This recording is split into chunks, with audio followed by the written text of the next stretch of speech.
Bonjour à tous, aujourd'hui on revient sur la dernière vidéo, peindre vos textures facilement dans Blender. On va aller un petit peu plus loin sur cette deuxième partie. Vous allez pouvoir maîtriser encore plus les choses et justement revenir sur une remarque que l'on m'a fait ici en commentaire. Ici, voilà, je lis le commentaire. Vous avez, je pense, oublié un point essentiel que j'utilise souvent, c'est d'utiliser la sélection en mode edit. Ceci permet précisément de dire quelle face on va peindre, ça évite de déborder pour se faire, voilà, etc., etc. Donc on va revenir là-dessus en pratique. Donc je me retrouve ici dans Blender et on va aller explorer ça. Et pour agrémenter un petit peu les choses, on va cette fois-ci se servir d'une photo, comme d'une palette, comme d'une texture, et comment utiliser donc la peinture de texture, mais cette fois-ci avec une photo directement. Donc je vous montre ça tout de suite. Alors déjà, on va faire un affichage ici. Quoique non, on va rester sur l'affichage solide pour l'instant. On y reviendra par la suite. Ici, je mets la cavité pour avoir ici des arêtes plus agréables, bien car et illuminées un petit peu. Et là, on va refaire les étapes pour bien vous montrer les choses et comme ça, vous allez maîtriser vraiment le processus. Plutôt que de vous rappeler d'aller sur l'autre vidéo, même si je vous en prie, regardez aussi l'autre vidéo pour ceux qui ne connaissent pas tout ça. Mais là, on va essayer de se familiariser encore plus avec tous ces outils-là. Et on va aller directement sur Texture Paint. Alors, comme je vous avais expliqué, pour un cube de base comme ça, on a un dépliage de base aussi ici, qui est très crédible et qui est un dépliage classique pour un cube, où chaque face du cube, les 6 faces du cube, sont représentées de cette façon-là, un petit peu comme une modélisation... comme si on avait mis une église à plat, ici, en forme de croix, comme ça. Et on va aller attaquer ça. Alors, maintenant, on va aller ouvrir ici, non pas... On va pas créer une nouvelle image, mais on va aller ouvrir directement une image. Et donc, ça nous permet de voir les choses un peu de manière différente, ici. Et là, on va aller chercher une image de bois, ici, par exemple. Et là, vous voyez que l'image, ici, est positionnée de cette façon-là. On voit en gris le dépliage de notre cube, hein, toujours, ça nous permet toujours de le voir correctement. Et là, s'il n'apparaît pas sur notre cube, c'est parce qu'on n'a pas indiqué à Blender la texture. Donc ici, pour indiquer à Blender la texture, eh ben, on utilise un matériel de base ici, sauf que la couleur de base, on va la remplacer, plutôt que ce soit un blanc comme ça ici, on va aller chercher l'image en question. On va mettre ouvrir, image, et on va reprendre exactement la même image que je vous ai donnée ici. Et là, ça y est, tout de suite, on a déjà notre image qui s'affiche sur notre cube, mais de façon comme on l'a ici, c'est-à-dire vraiment l'image à plat et le dépliage qui se pose dessus. Donc on peut avoir des choses qui ne sont pas très crédibles par rapport à ça, et on va voir comment arranger tout ça justement. Alors, on va passer immédiatement ici en mode edit, en appuyant sur tabulation. Ici, je suis en mode edit, et là, on va pouvoir déterminer, donc précisément, quelle face, alors on va prendre la sélection de polygones, quelle face on va pouvoir traiter. Et regardez, dès que je clique sur une face ici, eh ben, j'ai la face qui est positionnée ici, sur cet endroit-là. Ici, je vois exactement comment elle s'est positionnée. Alors, en plus, les faces sont un petit peu étirées ici, parce que notre texture est légèrement un peu plus étirée qu'une texture carrée. Mais pour repréciser l'affichage, par exemple, je me mets en vue de face, j'ai ma texture ici. Je peux très bien refaire un dépliage, justement, avec la touche U. Ayez bien votre curseur dans cette vue-là, U, déplier depuis la vue. Et là, ça y est, vous avez bien votre texture carrée. Et si vous le sélectionnez avec A, ici, alors, attendez, on va se déplacer ici, la sélection. Pensez bien que vous pouvez passer ici, là, alors qu'on est dans Texture Paint, ici, vous pouvez reprendre le mode édition pour sélectionner une texture en particulier. Voilà, et là, comme ça, on voit où elle se situe dans notre scène, ici. Et comme ça, vous pouvez faire le redépliage, d'ailleurs, des choses. Précisément, par exemple, vous sélectionnez une face comme ça. Vous vous mettez en touche 1 du pavé numérique pour avoir bien la texture en face ici. Donc c'est selon, bien sûr, l'endroit que vous voulez projeter. Et ici, avec U, vous projetez depuis la vue. Comme ça, ça vous replace ici. Alors attendez, là j'ai marqué. Ça vous replace votre texture ici. Vous passez dans l'UV Editing qui est juste à côté ici. Et là, vous pouvez replacer. Alors ici, chaque interface est différente. Donc là, je réaffiche les textures ici. Et là, comme ça, vous pouvez régler précisément voyez, de quelle façon ça va s'afficher. Par exemple, si vous voulez laisser 1, 2, 3, 4, 5, 6, 6 bandes comme ça ici, 6 lattes de bois, et ben vous ajustez de cette façon-là, en réduisant un petit peu avec S, vous déplacez comme ça. Ok, on va se mettre un peu plus haut, par exemple, ici comme ça. Ok. Et là, comme ça, vous réglez correctement les choses. Et là, après, pour une autre face ici, par exemple celle-là, et ben vous pouvez modifier aussi. Ici, vous vous mettez en vue de dessus. En vue de dessus, et vous faites une projection aussi, U, projeté depuis la vue. Vous appuyez sur A ici, et vous réglez aussi de manière pour être en cohérence avec l'autre face. 1, 2, 3, 4, 5, 6. Vous le faites sur 6 faces, donc G, je me déplace ici comme ça. S, voilà, comme ça. G, je déplace, je règle les choses comme ça.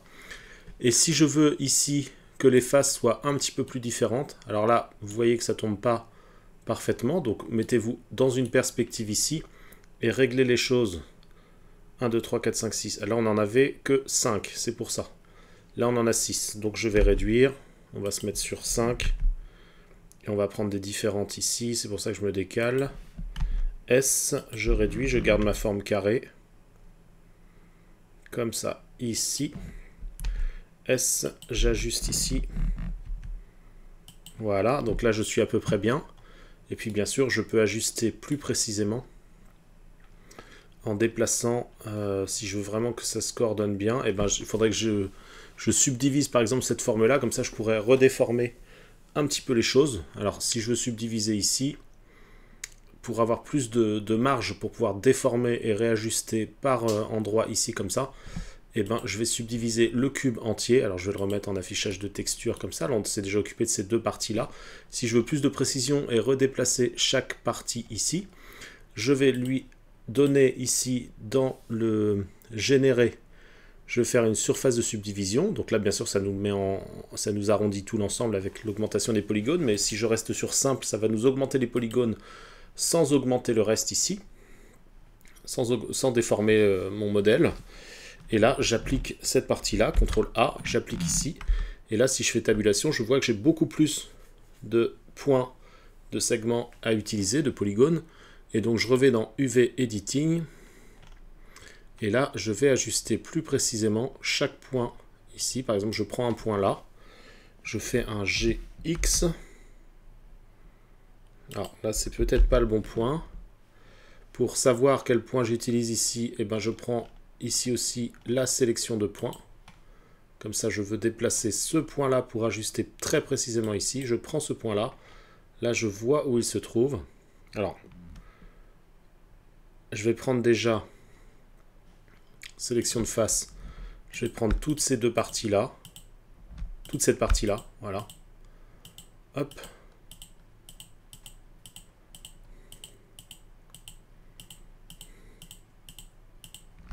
Comme ça. Et là, si je veux ajuster précisément ici, eh ben, je me rends compte que là, ici, ça va être ce point-là, il me semble, oui, voilà, c'est ça. Et ben, je peux le déplacer et l'ajuster plus précisément comme ça.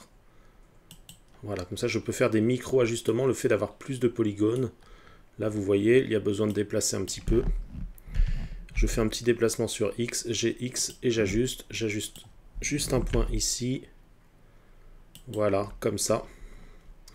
Et ça me permet vraiment d'améliorer les choses. Alors bien sûr, si j'avais encore plus de points, bah, je pourrais même réduire un petit peu cette partie-là pour que cette extrémité-là arrive plus ici. Mais voilà, après, ça c'est une façon d'ajuster comme ça. Voilà, ici. Donc là, ça fait bien l'affaire. Et là, après, pour mettre par exemple sur cet endroit-là, bah, je vais sélectionner tous ces polygones ici, ou alors plus rapidement je me mets en vue de face, mais face de l'autre côté, donc CTRL plus 1, je me mets plutôt en vue d'arrière, et je prends tous les polygones ici, ok, et je refais un dépliage UV d'après la vue, voilà, comme ça, on a dit que c'était 5 lattes différentes, Donc je vais les prendre à un autre endroit pour éviter d'avoir l'impression qu'on revoit la même chose. 1, 2, 3, 4, 5. J'agrandis un petit peu. Et je déplace ici.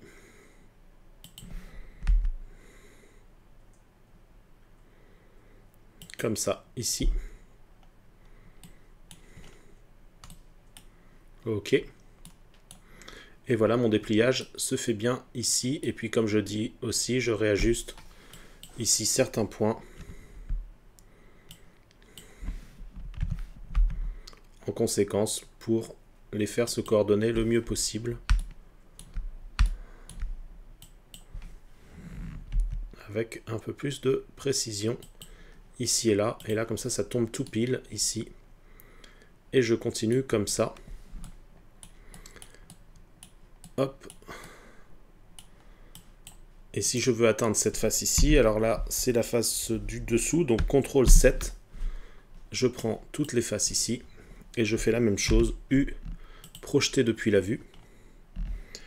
Je sélectionne ici, et je fais en sorte d'en avoir 5. Voilà, là on est sur 5.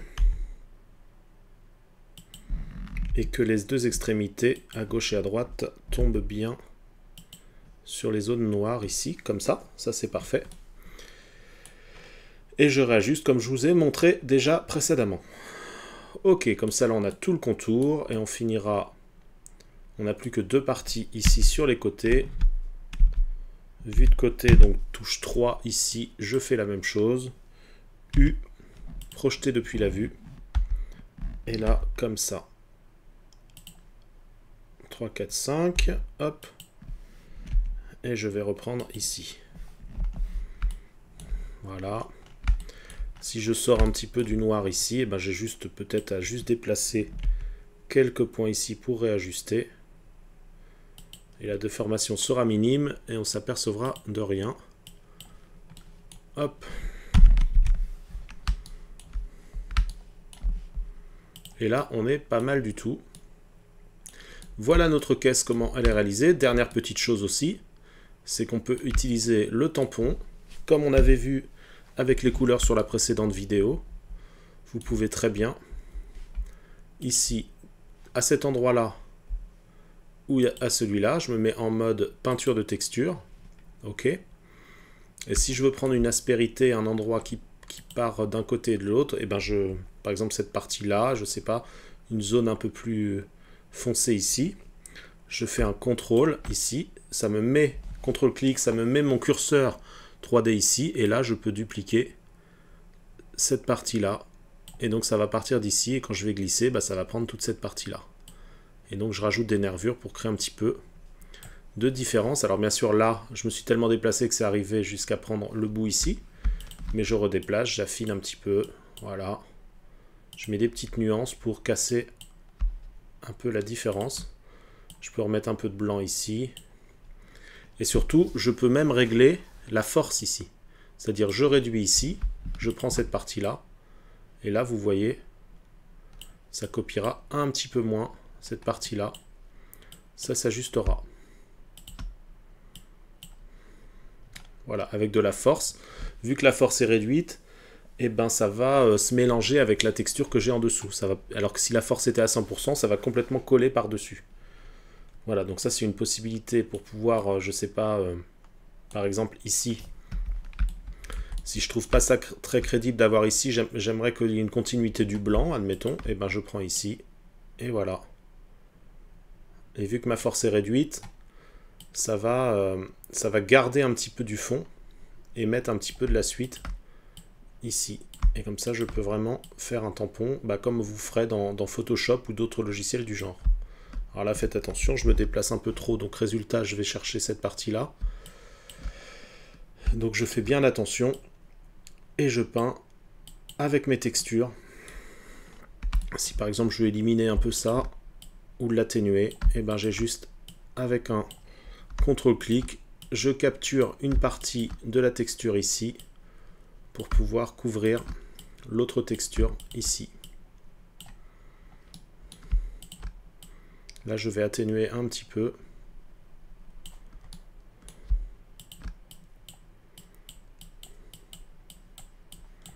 Et voilà.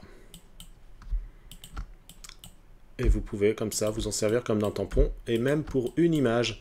Bien que, attention, en fin de compte, vu que vous avez modifié l'image, d'ailleurs je pourrais m'en servir aussi pour recréer du noir ici, hein. Ça peut être ça aussi, pour que ce soit un peu plus dans la continuité.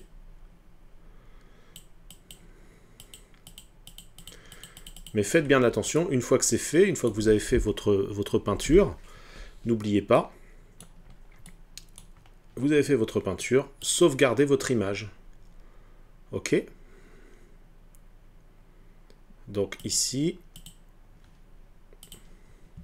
image, vous faites enregistrer, et comme ça, l'ancienne image a été mise à jour avec les petites modifications que vous avez pu faire. Regardez, ici, on a le tampon qu'on a fait ici, que se répercute, bien sûr, sur l'image en général ici.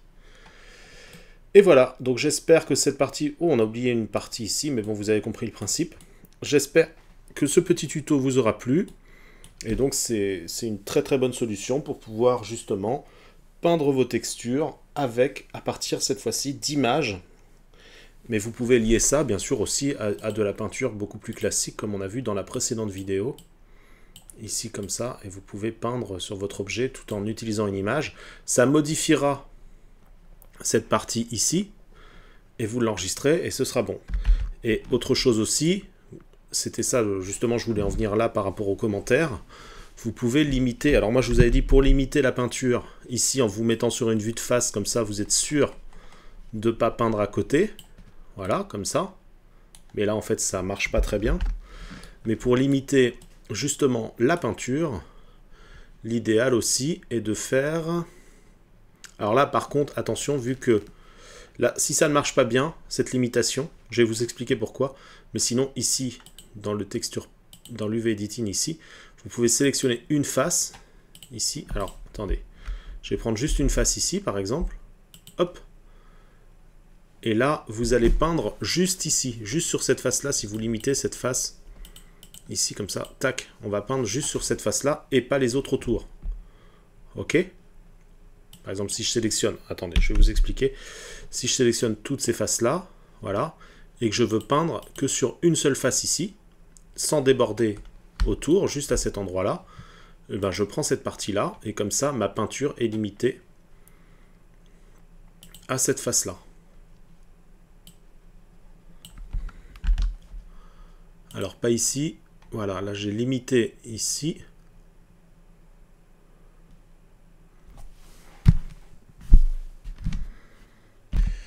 Alors pour le commentaire ici, il va falloir me réexpliquer parce que il me semble que c'est ce que je suis en train de faire pour éviter de déborder avec la sélection masquée ici, donc carré blanc devant un carré gris. Mais là le problème c'est que j'ai bien sélectionné en mode edit ici la partie en question. Voilà. Ok, elle est bien sélectionnée. Polygone, ici, je veux juste peindre dans ce polygone ici. Je vais dans la texture paint, comme il me dit, et le carré blanc devant le carré gris, donc c'est bien ici, donc la partie masquée. Et là, par contre, quand je peins, eh ben, je me retrouve à déborder aussi. Alors, merci à Michel Slagmulder de me refaire une petite précision là-dessus. On en reparle dans les commentaires, on essaiera de faire une suite à ça pour trouver la solution. Parce que là, j'arrive pas à limiter ma peinture justement à la partie sélectionnée en mode edit. Ok, bon. Texture paint. Ça déborde. Alors sinon il m'a parlé d'un carré blanc et gris juste à côté du mode de sélection.